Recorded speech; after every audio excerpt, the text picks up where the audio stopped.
రేపు అనగా జూలై 5, 2026 రోజున యాదాద్రి భువనగిరి జిల్లా బస్టాండ్ సమీపంలో ఉన్నటువంటి జూనియర్ కళాశాల మైదానంలో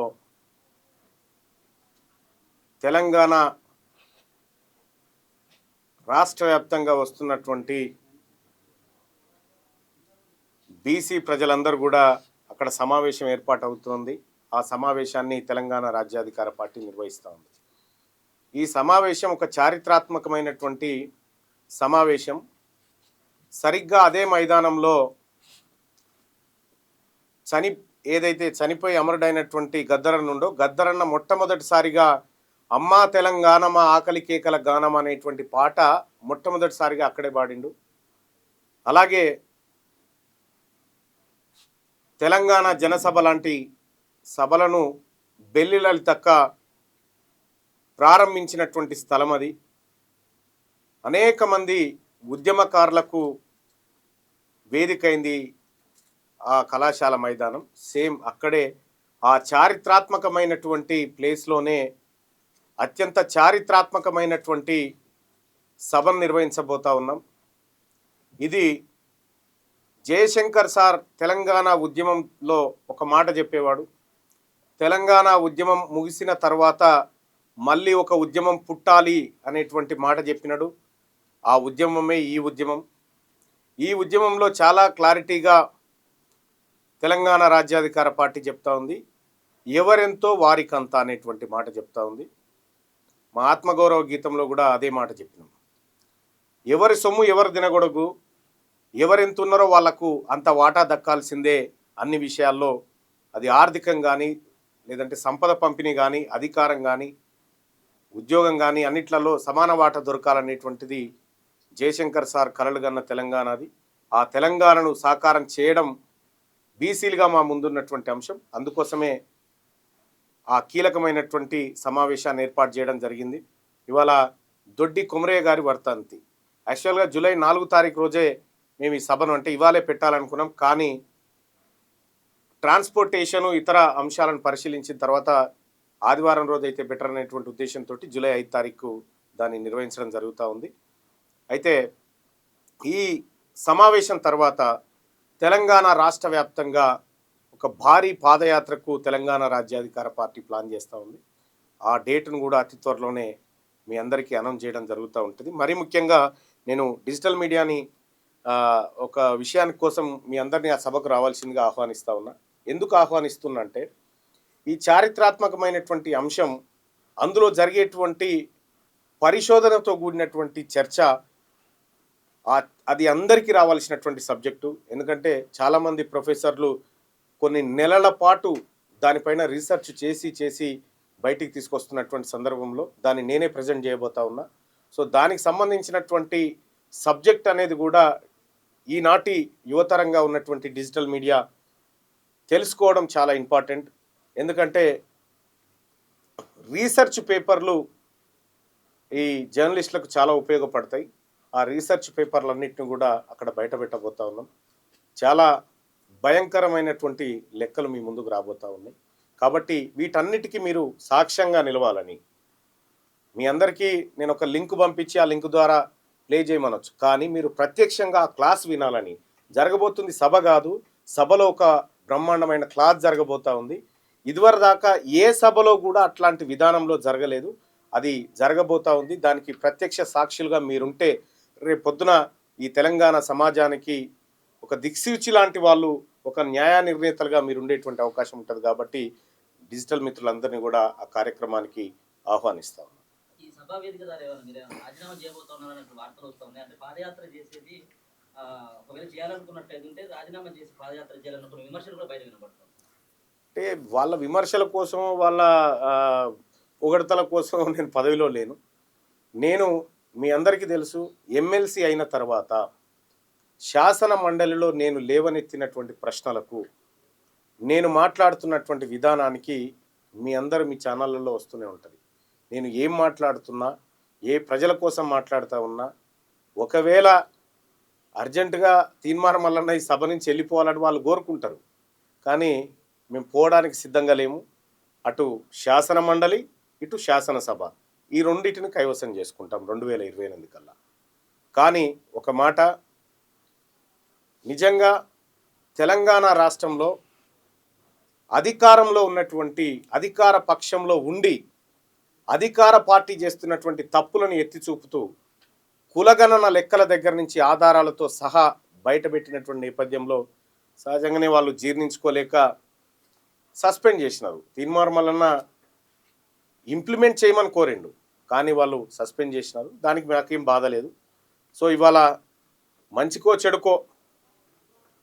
చెడుకో తెలంగాణ రాష్ట్రంలో బీసీలకు, మెజారిటీ పక్షాలైన బీసీలకు ఒక రాజకీయ పార్టీ ఏర్పడ్డది. నేను ఈ వేదిక మీద నుంచి ఒక మాట చెప్తా ఉన్నా. 2.5 సంవత్సరాల నుంచి రేవంత్ రెడ్డి గారు మీరు బీసీలకు సంబంధించినటువంటి సప్లాన్ అమలు చేయడంలో విఫలమయ్యారు. 42% రిజర్వేషన్ ఇస్తా అని మోసం చేశారు. మీరు సభలో కూడా చూసిండ్రు, ఇది దొంగ బిల్లు, దీని ద్వారా 42% రిజర్వేషన్ రాదు అని నేను బల్లబుద్ధి వాదించి చెప్పిన ఆ రోజే, మీ అందరూ తెలుసు. సో బీసీలకు కామారెడ్డి డిక్లరేషన్లో ఇచ్చినటువంటి అన్ని అంశాల్లో ఫెయిల్ అయింది కాబట్టి ముఖ్యమంత్రి రేవంత్ రెడ్డి గారిని తక్షణమే తప్పించాలి. ఎందుకంటే పక్కన కర్ణాటక రాష్ట్రంలో మా బీసీ ముఖ్యమంత్రిని తీసేసి ఓసీ ముఖ్యమంత్రిని పెట్టారు కాబట్టి దానికి బదలాయింపుగా రేవంత్ రెడ్డిని తొలగించి మహేష్ కుమార్ గౌడ్ను సీఎం చేయాలని చెప్పి కోరుతాం. అంటే పట్టభద్రులు ఎమ్మెల్సీగా ఎన్నికైనటువంటి మీరు నిరుద్యోగుల సమస్యల గురించి ప్రస్తావించడంలో మన విఫలమైపోయింది అన్నటువంటి ఆరోపణలు బలంగా వినబడతా ఉన్నాయి. కేవలం ఏమైనా మాట్లాడితే బీసీ సామాజిక వర్గం, బీసీల రాజ్యాధికారులు మాట్లాడుతున్నటువంటి వాళ్ళు అశోక్ నగర్, దిల్సుఖ్ నగర్ అంత పెద్ద ఎత్తున నిరుద్యోగులు రోడ్ల మీద వస్తూ ఉంటే ఎందుకు వెళ్ళట్లేదు అన్నటువంటి నేను ఒక మాట అడుగుతా ఉన్నా. తెలంగాణ రాష్ట్రంలో ఇటీవల కాలంలో సమగ్ర కులగణన లెక్కలు బయటకు వచ్చినాయి. రాష్ట్ర ప్రభుత్వం బయటపెట్టింది. రాష్ట్ర ప్రభుత్వం బయటపెట్టినటువంటి సందర్భంలో అందులో ఒక కీలకమైనటువంటి డాటా బయటకు వచ్చింది. ఏంది? తెలంగాణ రాష్ట్రంలో ఈడబ్ల్యూఎస్ కోటాకు అర్హత ఎంతమందికి ఉంది అంటే 5% మందికి కూడా అర్హత లేదని తేలింది. మరి 5% మందికి 10% రిజర్వేషన్, 60% ఉన్న బీసీలకు 27% రిజర్వేషన్. మరి ఇప్పుడు రెడ్లు వెలమలకు ఉద్యోగాలు రావాలని తీన్మార్ మల్లన్న కొట్లాడాల్సినటువంటి అవసరం ఉందా? ఖచ్చితంగా నేను ముఖ్యమంత్రి గారికి 3 లేఖలు రాసిన, ఈడబ్ల్యూఎస్ని సవరించాలని చెప్పిన, ఈడబ్ల్యూఎస్ని తాజా డాటా ఆధారంగా సవరించాలని చెప్పిన, ఆయన సవరించట్లేదు. కాబట్టి ప్రభుత్వాన్ని సవరించుకునేటువంటి ప్రయత్నం చేస్తూ ఉన్నాం. తెలంగాణ రాష్ట్రంలో నిరుద్యోగ సోదరులకు చెప్తా ఉన్నాను. ఇవాళ ఆడ ఆడ ఆడ ఓ బోర్డు ఉంటుంది, క్లాస్ అది తీసుకురా. ఇక్కడ తీన్మార్ మల్లన్న నిరుద్యోగుల కోసం చేస్తున్నటువంటి కృషికి ఇటీవల నాకు ఒక అవార్డు ఇచ్చినారు. తీన్మార్ మల్లన్న ఎడ్యుకేషన్ యాప్ అని ఒకటి 2-3 సంవత్సరాల క్రితం ప్రారంభిస్తే కొన్ని వేల మంది దాని ద్వారా ఉద్యోగాలు పొందినారు.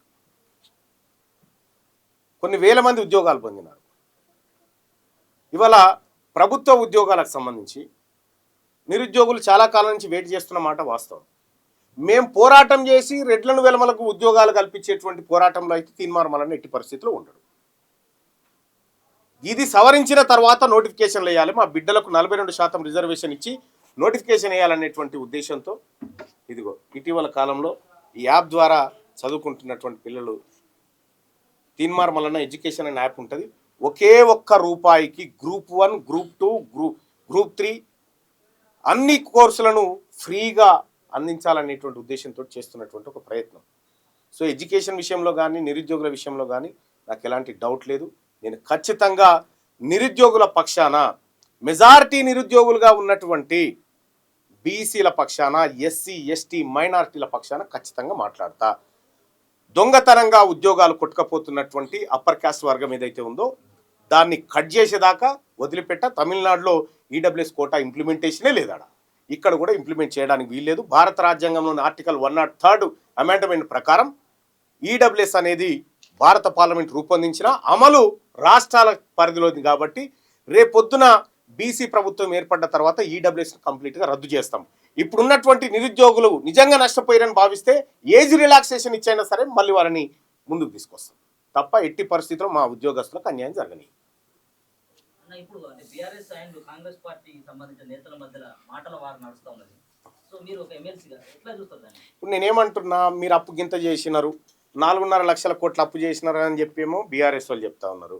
7 లక్షల కోట్ల అప్పు చేసినారనేమో కాంగ్రెస్ వాళ్ళు చెప్తా ఉన్నారు. నేను ఒకటే మాట చెప్తా ఉన్నా, ఈ 4,81,000 కోట్ల అప్పు చేసామని చెప్పి బీఆర్ఎస్ వాళ్ళు చెప్తారు కదా, 4,81,000 కోట్లకు మీరు వీళ్ళు చేసినటువంటి 2 లక్షల కోట్లకు ఫస్ట్ మీరు జమనాత్ ఉండరు. దానికి ఫస్ట్ మీ పార్టీలు తెలంగాణ రాష్ట్రంలో ఈ ప్రజల పేరుతో చేసినటువంటి అప్పులకు బీఆర్ఎస్ పార్టీ జమనాత్ రాసేయండి,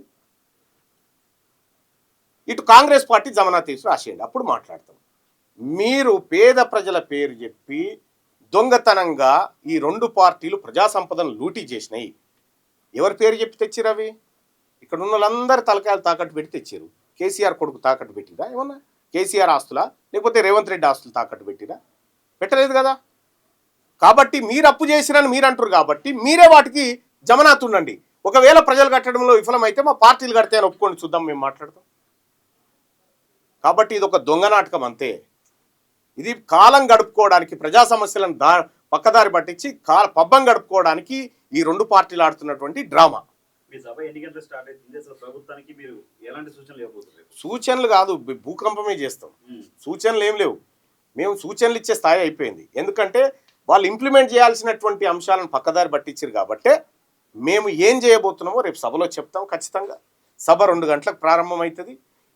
ఇదివరకు రకరకాల ధూమ్ధాములు చూసారు కదా, ఇది కొత్త తరహా ధూమ్ధామ్ ఉంటుంది. ఇక్కడ కొత్త తరహా ఉంటుంది, ఒక సరికొత్త విధానంలో ఈ ప్రోగ్రాం ఉంటుంది, సాంస్కృతిక విభాగం ఉంటుంది. ఆ తర్వాత చాలా కీలకమైనటువంటి అంశాలను వివిధ రూపాల్లో మీ ముందుకు తీసుకొచ్చే ప్రయత్నం చేస్తాం. సాయంత్రం 6 గంటల వరకు సాగుతుంది. భువనగిరి అని కాదు, నాది వాస్తవానికి నా కాన్స్టిట్యున్సీ ఆలేరు కాన్స్టిట్యున్సీ. ఇప్పుడు నేను ఎమ్మెల్సీగా కూడా ఆలేరు కాన్స్టిట్యున్సీ ప్రోటోకాల్లోనే ఉన్నాను. భువనగిరిలో పెట్టడానికి ఒక చారిత్రాత్మకమైనటువంటి నేపథ్యాన్ని మీకు ముందే చెప్పిన. అదే వేదిక మీద కొండా లక్ష్మణ్ బాపూజీ, అదే వేదిక మీద జయశంకర్ సార్, అదే వేదిక మీద గద్దరన్న, అదే వేదిక మీద బెల్లి లలిత, అదే వేదిక మీద మారోజు వీరన్న లాంటి వాళ్ళు సేమ్ ఏ వేదిక మీద నుంచే అయితే వాళ్ళు ఈ ప్రజాశ్రేయస్సును కోరుతూ ఉద్యమాలు నిర్మించారో ఆ వేదికను ఎంచుకున్నాం. కానీ స్థలానికి ప్రాధాన్యత ఉంది తప్ప కానీ మాకేం ప్రాధాన్యత లేదు దాంట్లో. ఆ స్థలానికి ఒక చారిత్రాత్మక ప్రాధాన్యత ఉంది. ఓకేనా? Thank you.